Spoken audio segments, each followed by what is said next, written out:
The people of this nation have spoken. They've delivered us a clear victory, a convincing victory, a victory for we the people.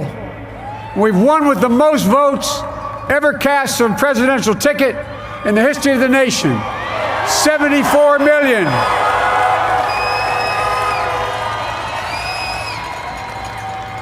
What I must admit has surprised me.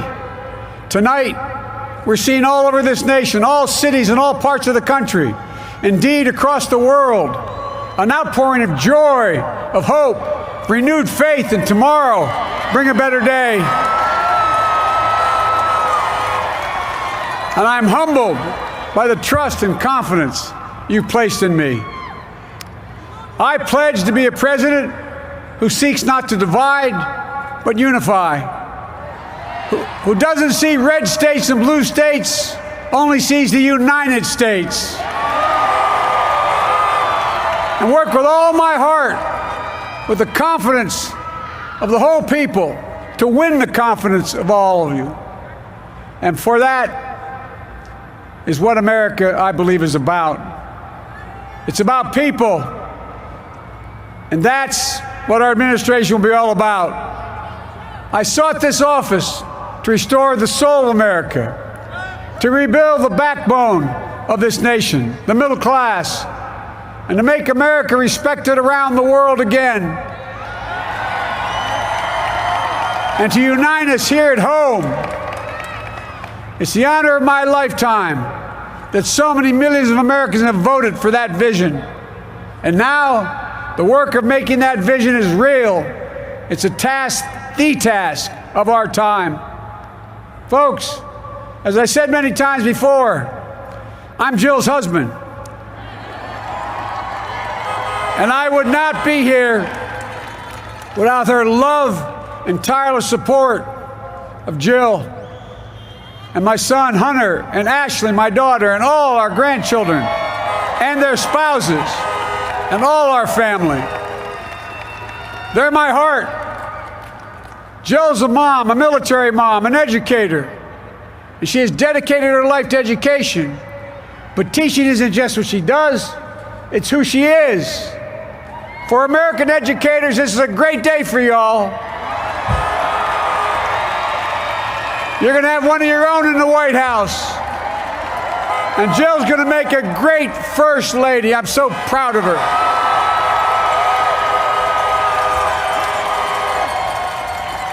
And I'll have the honor of serving with the fantastic Vice President who you just heard from, Kamala Harris,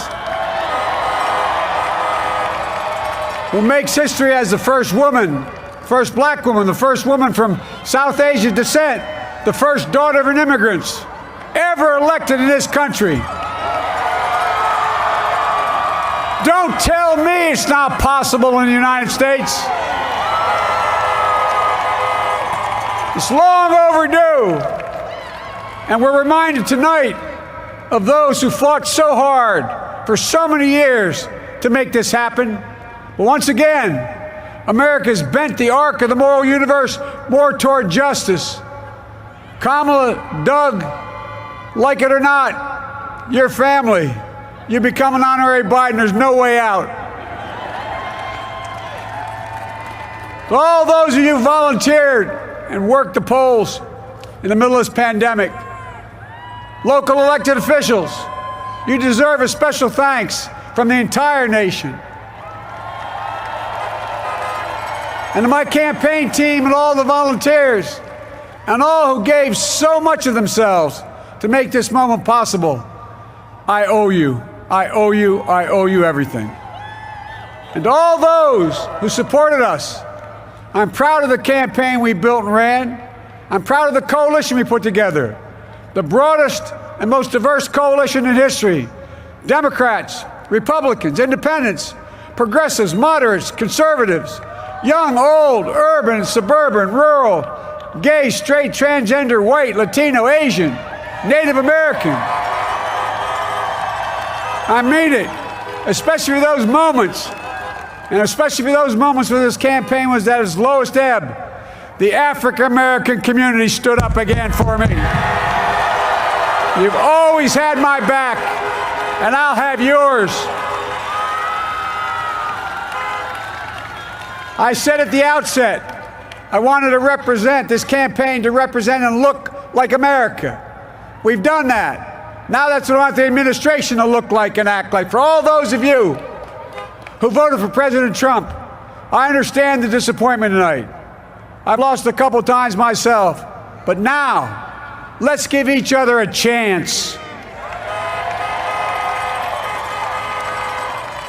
It's time to put away the harsh rhetoric, lower the temperature, see each other again, listen to each other again. And to make progress, we have to stop treating our opponents as our enemies. They are not our enemies. They are Americans. They're Americans.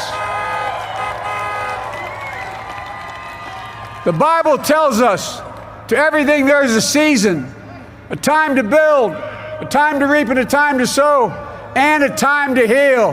This is the time to heal in America.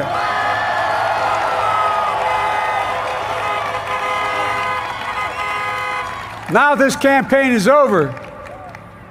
What is the will of the people? What is our mandate? I believe it's this. Americans have called upon us to marshal the forces of decency, the forces of fairness, to marshal the forces of science and the forces of hope in the great battles of our time. The battle to control the virus, the battle to build prosperity, the battle to secure your family's health care, the battle to achieve racial justice and root out systemic racism in this country, and the battle to save our planet by getting climate under control, the battle to restore decency, defend democracy, and give everybody in this country a fair shot. That's all they're asking for, a fair shot. Folks, our work begins with getting COVID under control. We cannot repair the economy, restore our vitality, or relish life's most precious moments, hugging our grandchildren, our children, our birthdays, weddings, graduations, all the moments that matter most to us until we get it under control. On Monday, I will name a group of leading scientists and experts as transition advisors to help take the Biden-Harris COVID plan and convert it into an action blueprint that will start on January the 20th, 2021. That plan will be built on bedrock science. It will be constructed out of compassion, empathy, and concern.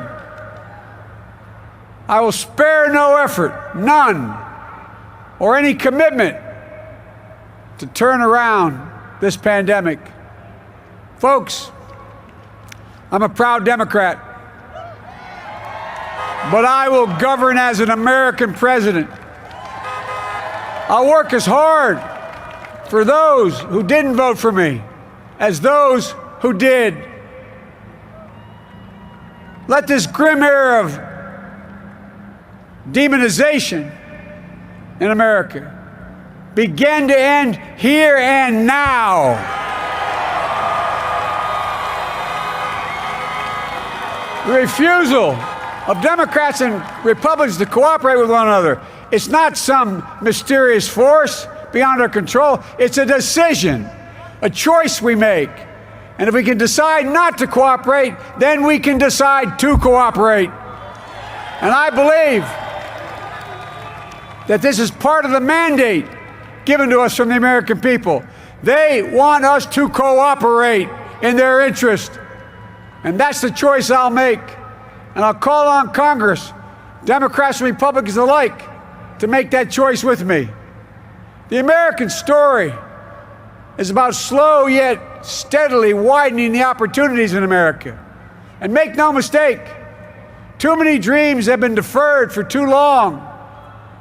We must make the promises of the country real for everybody, no matter their race, their ethnicity, their faith, their identity, or their disability. Folks, America has always been shaped by inflection points, by moments in time where we've made hard decisions about who we are and what we want to be. Lincoln in 1860, coming to save the Union. FDR in 1932, promising a beleaguered country a new deal. JFK in 1960, pledging a new frontier. And 12 years ago, when Barack Obama made history, he told us, yes, we can. Well, folks, we stand at an inflection point. We have an opportunity to defeat despair, to build a nation of prosperity and purpose. We can do it. I know we can. I've long talked about the battle for the soul of America. We must restore the soul of America. Our nation is shaped by the constant battle between our better angels and our darkest impulses. And what presidents say in this battle matters. It's time for our better angels to prevail. Tonight, the whole world is watching America. And I believe at our best, America is a beacon for the globe. We will lead not only by the example of our power, but by the power of our example. I've always believed, and many of you heard me say it, I've always believed we can define America in one word: possibilities. That in America, everyone should be given an opportunity to go as far as their dreams and God-given ability will take them. You see, I believe in the possibilities of this country. We're always looking ahead to an America that's freer and more just, ahead to an America that creates jobs with dignity and respect, ahead of America that cures diseases like cancer and Alzheimer's, ahead to an America that never leaves anyone behind, ahead of America that never gives up, never gives in. This is a great nation. It's always been a bad bet to bet against America. We're a good people. This is the United States of America, and there's never been anything we've been not able to do when we've done it together. Folks, in the last days of the campaign, I began thinking about a hymn that means a lot to me and my family, particularly my deceased son, Bo. It captures the faith that sustains me and which I believe sustains America. And I hope it can provide some comfort and solace the 230,000 Americans who've lost a loved one to this terrible virus this year. My heart goes out to each and every one of you. Hopefully this hymn gives you solace as well. And it goes like this: and he will raise you up on eagle's wings, bear you on the breath of dawn, and make you to shine like the sun, and hold you in the palm of his hand. And now together, on eagle's wings, we embark on the work that God and history have called upon us to do, with full hearts and steady hands, with faith in America and in each other, with love of country, a thirst for justice. Let us be the nation that we know we can be, a nation united, a nation strengthened, a nation healed. The United States of America, ladies and gentlemen, there's never been anything we've tried we've not been able to do. So remember, as our grandpapa used to say when I walked out of his home when I was a kid up in Scranton, he said, "Joey, keep the faith." And our grandmother, when she was alive, she yelled, "No, Joey, spread it. Spread the faith." God love you all. May God bless America, and may God protect our troops. Thank you, thank you, thank you.